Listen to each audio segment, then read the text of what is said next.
भारत और पाकिस्तान के बीच कशीदगी और जंग के साथ साथ जहाँ कई जाने जो है वो ज़ाया हो गई और साथ ही साथ लगातार जो है कशीदगी। और इस बीच अगर मैं बात करूं तो अब मामला कुछ एस्केलेशंस के लेकर आ रहे हैं या साथ साथ जिस तरीके से सीज फायर को लेकर आ रहे हैं। महबूबा मुफ्ती साहिबा, कल भी आपने जिस तरीके से अपने इजहार ख्यालात किए, आपकी आंखें नम हुई हैं, और आज इस सिचुएशन पर जब एस्केलेशन और इस तरह के मामला आ रहे हैं, सीज फायर के मामला आ रहे हैं, क्या?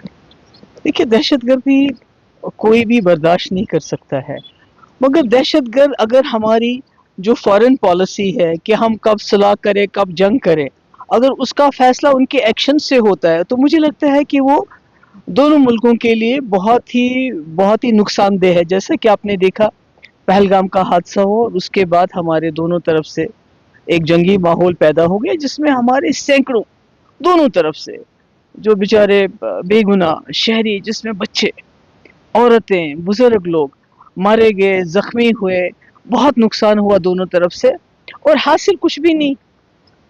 तो ऐसे में जो हमारा मुल्क हिंदुस्तान, ये बहुत बड़ा मुल्क है, इसकी एक अपनी इतनी मैशियत है, दुनिया में तीसरे नंबर पे इसकी मैशियत इकॉनमी है, डेमोक्रेटिक, दुनिया में सबसे बड़ी डेमोक्रेसी है ये, और आबादी के लिहाज से भी मेरे ख्याल में आज चीन से भी आगे जा रहा है। तो दुनिया में इसका एक बोलबाला है और आगे जाने के ज़्यादा चांसेस हैं। तो मुझे लगता है कि एक बड़ेपन का इजहार करते हुए हमारे मुल्क की लीडरशिप को चाहिए कि इस वक्त जो हो गया सो हो गया, वो बोलें कि अब हमने इसको यहीं रोकना है, क्योंकि किसी चीज़ का मिलिट्री सोल्यूशन नहीं होता है।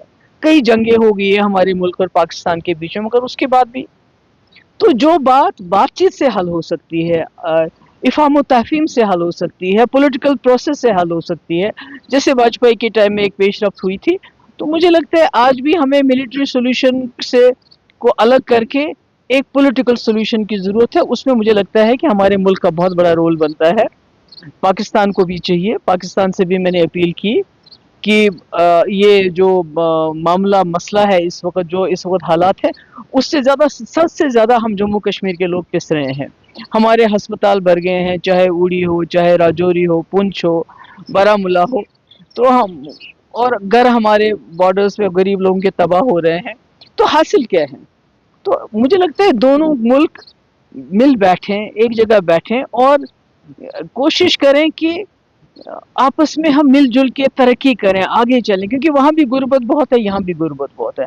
हमारा मुल्क तरक्की की तरफ जा रहा है, पाकिस्तान बहुत मुश्किल में है इस वक्त। तो मुझे लगता है कि ये जंग और जदल को छोड़ के अगर दोनों मुल्क एक साथ बैठ के टेबल पे आके बात करें, अगर कोई मसले मसाइल हैं उनको हल करें और ये जंगी जुनून जो है छोड़ दें, तो इसलिए मेरी अपील है दोनों मुल्कों से, पाकिस्तान से भी, अपने मुल्क हिंदुस्तान से भी, कि इसको आप बंद कर लीजिए और सुलह कर लीजिए। आपको लगता है कि जिस तरीके से फॉरेन डेलीगेशंस या G7 को लेकर मैं बात करूंगा, डोनाल्ड ट्रंप की तरफ से, यूनियन सेक्रेटरी की तरफ से, सऊदी अरब के जितने भी एम्बेसडर से, बड़ा इंपॉर्टेंट रोल था इस वक्त प्ले करना इन दोनों कंट्रीज के बीच? नहीं, वो तो बहुत अच्छी बात है कि अगर बाहर के जो मुल्क हैं इसमें इस वक्त सालिसी करें, पर मैं समझती हूँ हिंदुस्तान इतना बड़ा मुल्क है, उसको किसी की सालिसी की जरूरत नहीं पड़नी चाहिए।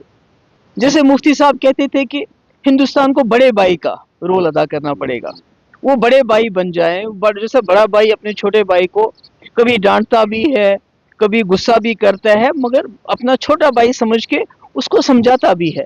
तो मुझे लगता है कि हमारे मुल्क को बड़े भाई का किरदार अदा करना पड़ेगा, रोल अदा करना पड़ेगा, और ये जंगो जदल का रास्ता बंद करके इफ़ाम तहफ़ीम पॉलिटिकल प्रोसेस से इस मसले का हल ढूंढना पड़ेगा। बात करने के लिए बहुत बहुत शुक्रिया। आपने देखा कि हमने यहाँ पर खुसूसन बातचीत की, जी हाँ, महबूबा मुफ्ती साहिबा से, और बात करनी चाहिए और बात के साथ साथ जी हाँ मसले का हल ढूंढना चाहिए, जबकि जंग जो है किसी मसले का हल नहीं है। वीडियो जर्नलिस्ट मोहम्मद शफी के साथ सईद इरफान फाजिल, गुलिस्तान न्यूज़, श्रीनगर, कश्मीर।